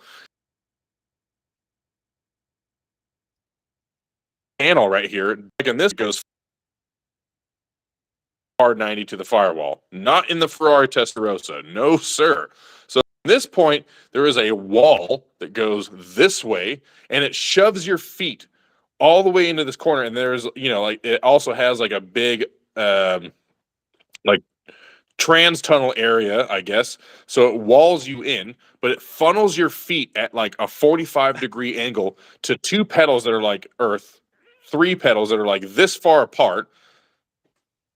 I wear a freaking size 14 shoe.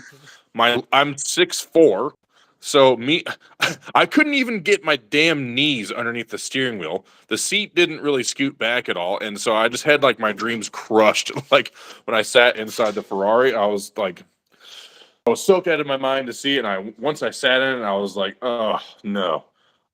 There would have to be so much modification in order for me to actually drive that car comfortably. So it is still a dream car of mine. I don't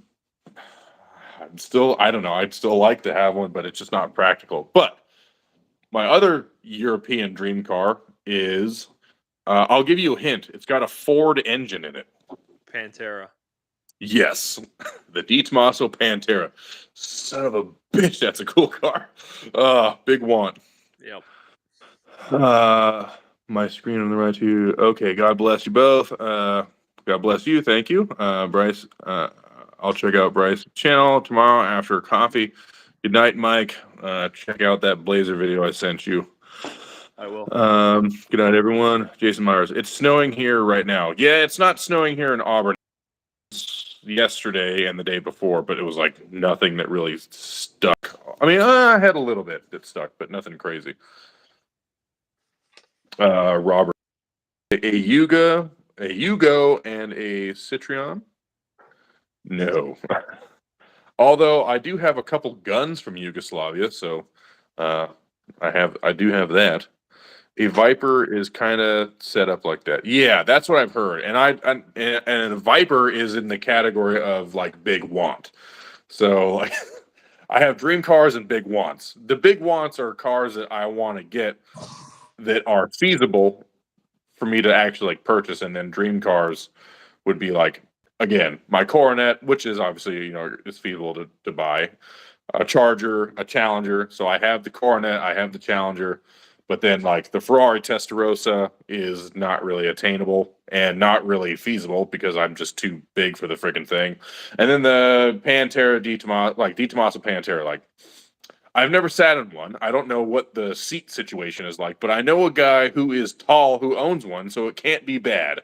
But yeah, I'd love to own a freaking Pantera. How badass would that be? Oh my gosh, dude, those things are freaking cool. Yeah, I built a Cobra kit car back in 0506, and that was the most fun I ever had behind the steering wheel, but it was uncomfortable as hell. Oh, I'm sure it was. So Mike and I, when he was in California, we went down to Southern California for the SEMA Media Trip.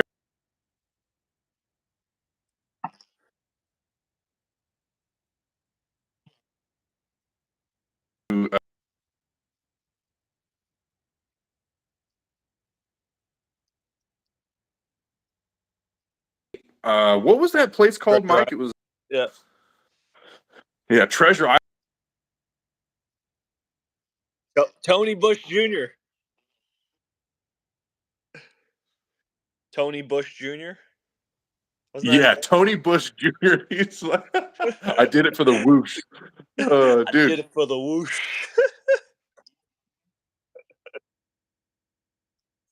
Sick. Factory 5. X. Yeah. Yeah. Pro-charge. Yeah, a freaking gigantic Pro Charger. Yeah. A gigantic Pro Charge LSX, and that's like a 454, right? Essentially is what that is. Yeah, I think an LSX is 454 cubic.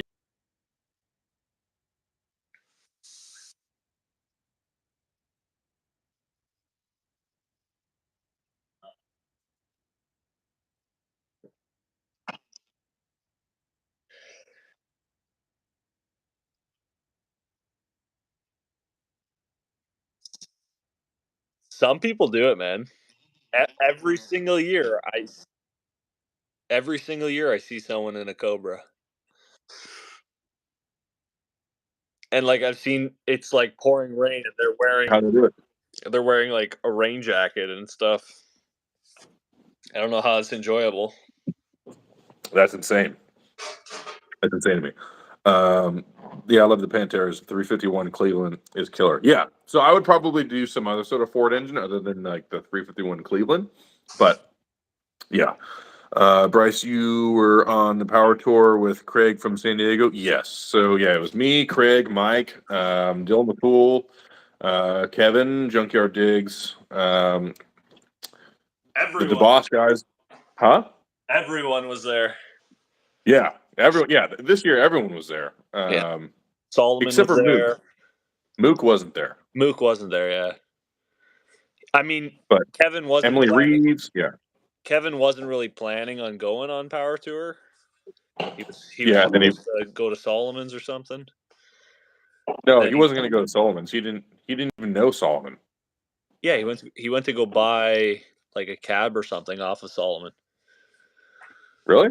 That's why he was going down to Dillon's with the truck and trailer with the satellite, and then he was going to go to Solomon's and pick up a truck or cab. That I didn't know. Okay. Yeah. And then he ended up buying the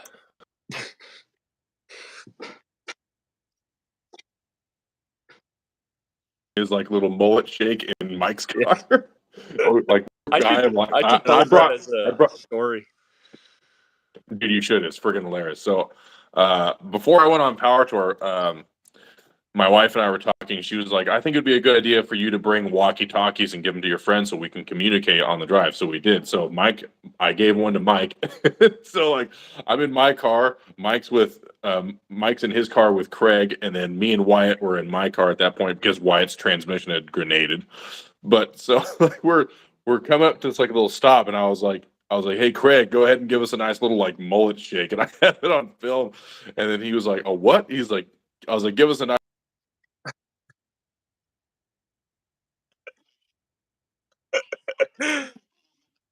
And then Andrew saw it too, dude. Oh, dude, it was funny. Was Wyatt screaming? Dude, Wyatt was like, "Whoa!" Dude, he was having a.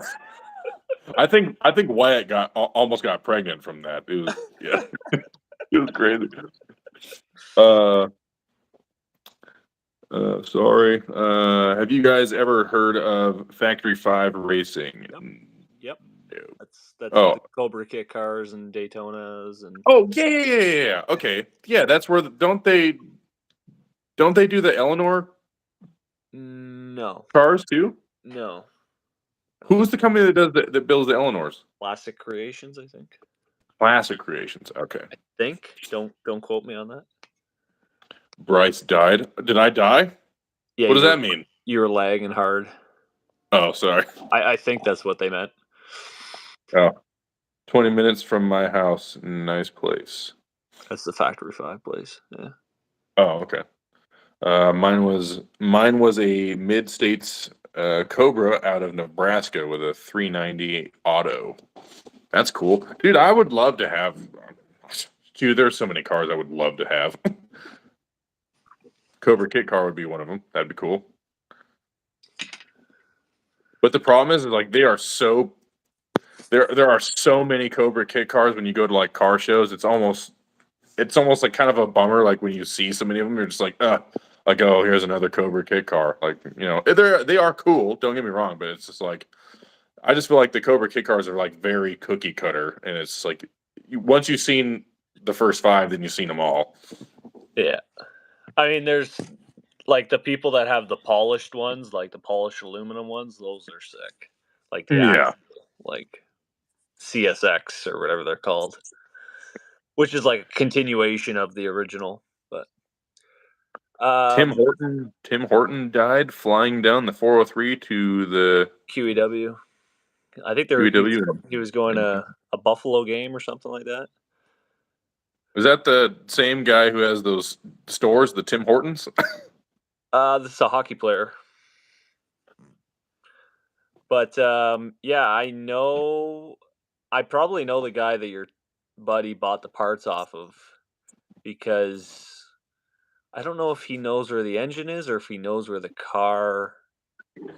No, I think it is the engine. He's a police officer. He's up in Barrie. I bought Torino parts off of him. But yeah, Power Tour was cool. My buddy Wyatt and I drove all the way across the United States, all of Power Tour, and then I left my car at Jacob Davis's house in Georgia, flew home. 3 months later, flew back out, grabbed the car, went up to Bowling Green, Kentucky for 3 days at Holly Mo Party. Mike joined us there too. We snuck his Mustang in. Hellcat Mustang. Yeah, the Hellcat badged Mustang with your taped on bumper guards. Yeah. That was the greatest thing ever. Dude, we were getting so many dirty.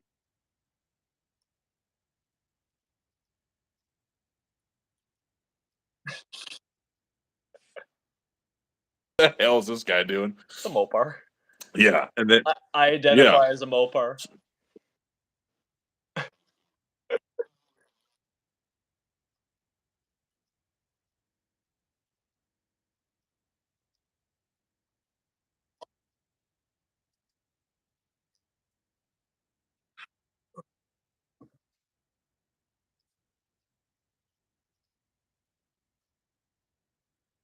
Then I hit the road to drive back home, all the way back across Highway 80, and then yeah. Yeah, it was like 6,400 miles, 6,500 miles total. Jeez. I drove. Yeah. Did you change the oil at all? Okay. Before you left?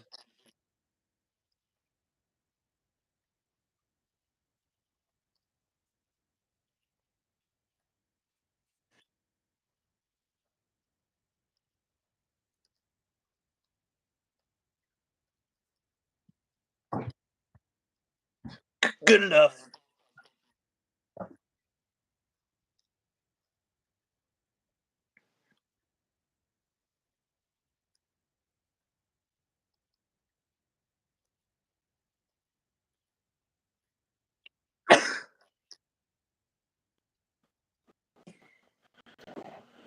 Bless you. Have any of you guys ever wrecked a car? How bad is considered wrecked?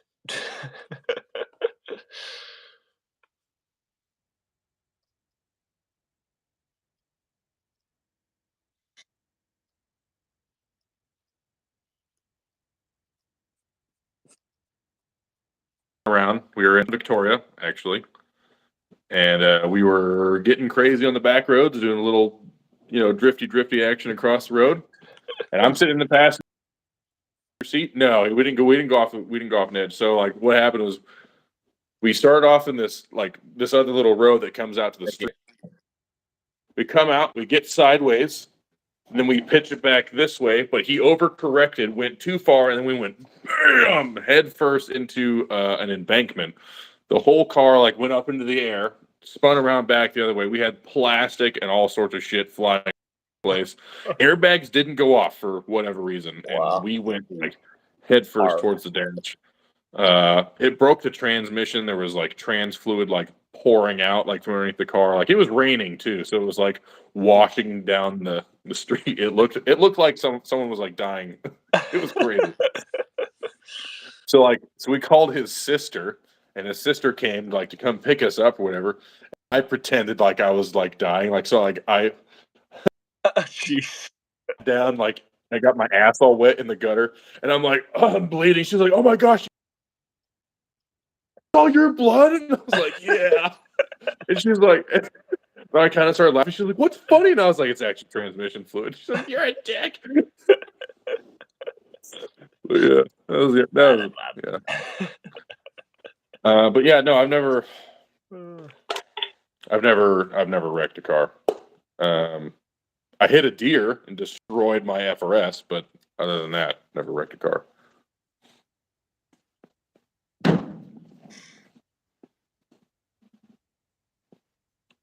Mike's getting tired. Yeah, you need to go to bed, Canadian. I'll probably still at it for like an hour.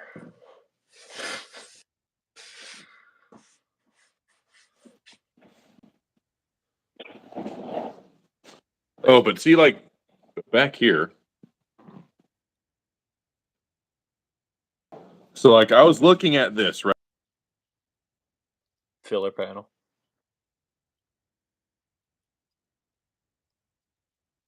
Filler panel.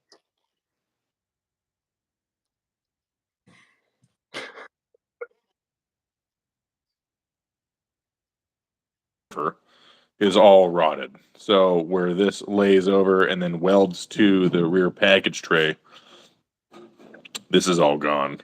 I don't know. Once it comes back from the dipper, I'll find out more. But I might be able to like, make like a patch. I'll just cut it off all the way here, and then ow, damn it! Oh, that really hurt. What did I hit my finger on? Oh, that. Okay. I could probably just cut all this off all the way down, and then just make my own like piece there because I think this is all okay. You're gonna be a damn good welder after this car, eh? Oh, I'm gonna be a welder for hire. So as soon as this car is done, like anyone let me know, I'll build you whatever. I'm gonna be the greatest welder this side of the Mississippi.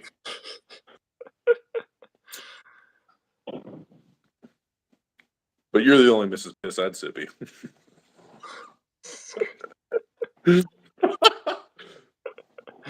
Yes, it's getting early in the morning. Yeah, that's getting late at night for me. What time is it anyway? I don't even know. It's 11:20. Yeah, 2:20 here. What time did we I was stay up up? till 3:30. Like, What time did we huh? stay up the other when I was over watching Top Gun? It was like 4:00. Uh, no, it wasn't that late. No? I thought it was like No, 3:30, 4:00. no, it Or was like oh no, that was 2:30. the climbing when we were watching that guy climb that freaking hill. The hill. Yeah. Free Solo. Yeah, that was crazy. What kind of car was it? Black Challenger that murder birds. I did not wreck the Challenger that murders birds. It's not even that for whatever reason, on the way out there, the birds will just chill on the highway. Or it's not even a highway, it's all back roads. So the birds will just like chill on the back roads because I think maybe like the pavement's warmer than the trees that they sit in. I don't know. But I'll just be like driving normally, hauling ass, whatever. I was gonna say. And I just don't. They instead of flying away, like directly across the road. Like as soon as they see headlights, they're just like, "Well, I'm gonna cross now," and they cross at like grill level and nailed. Huh? They get schmucked. Yeah. But anyway, we should do this again sometime, but like earlier in the day. That'd be a lot Yeah, of fun. yeah.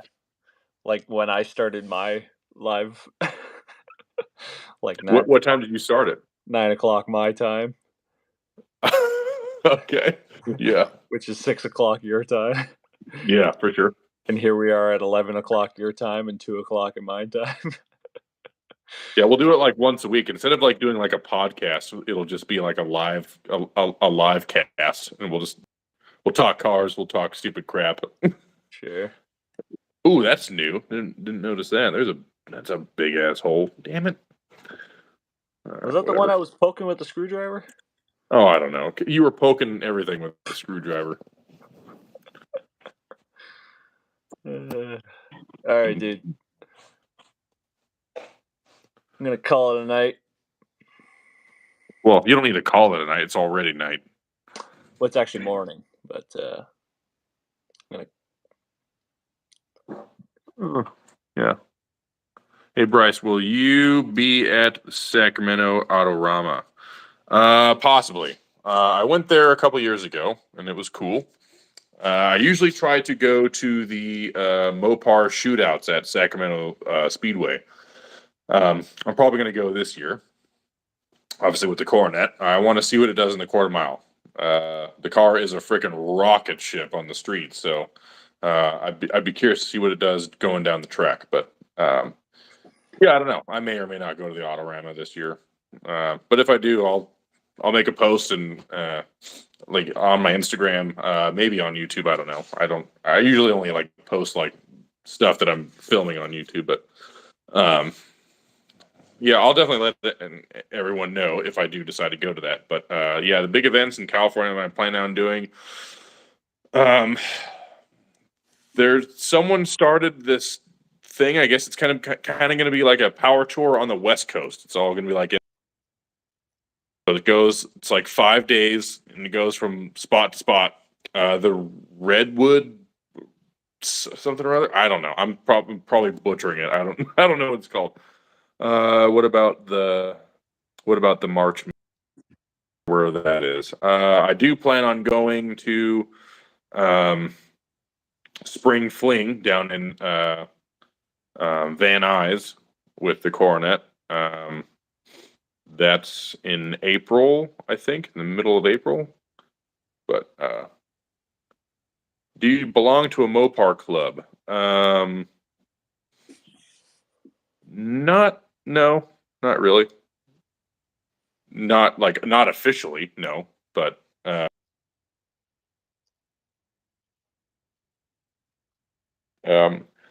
they do a Mopar show every summer, and it attracts a shiz ton of cars. There's a lot of Mopars that show up to that. Mopars in the Park, you know what it's called? Sacramento, yeah. Famoso, Bakersfield. Oh, okay, yeah. That's quite a trip for me. Okay, I've done Power Tour. That's a trip. So Bakersfield's like 5 hours from me. Or no, sorry, it's 4 hours. Yeah, 4.5 hours. Isn't that Dulcich? Yeah, that's where Dulcich lives. So, yeah, Dulcich's house is only like 20 minutes from that drag strip, something like that. But yeah, like I said, I don't have any affiliation to any sort of like Mopar club, but I do try to go to as many like Mopar specific events as possible because I like to see Mopars out driving around. The Bay Area Classic Mopars car club. I guess you could say I'm a part of that, even though I'm not in the Bay Area. But every year they do a huge Mopar show at the De Anza College there. It's like 300 or 400 cars. It was a pretty big show when I went last time. It's the Nostalgia Drag Racing season opener. Oh, okay. Yeah, I'm not. I mean, I like drag racing. I really do. I'm just not like huge into drag racing. I want to go to every event. But yeah, no, that's cool. But yeah. So I'm gonna let Mike go to bed. I got a couple things I got to do, and then maybe like once a week, maybe like a Saturday or something like that. Me and him will hop back on live, and maybe we'll do one on my channel, and then we'll do one on his channel. I think it'd be kind of cool, and then we'll just do some updates for people and kind of show progress of what we got going on. I think that'd be a lot of fun. But yeah, for now, I think I'm gonna hit the hay.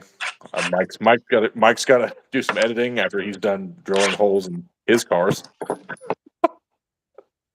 Because you're not drilling holes in my car anymore. Watch me. Well, actually, I don't know. Go for it. I mean, this thing's got plenty of holes as it is. So Bryce wakes up. Mike's just drilling holes in his Charger. I would be less surprised if I woke up in the morning and found my head sewn to the carpet.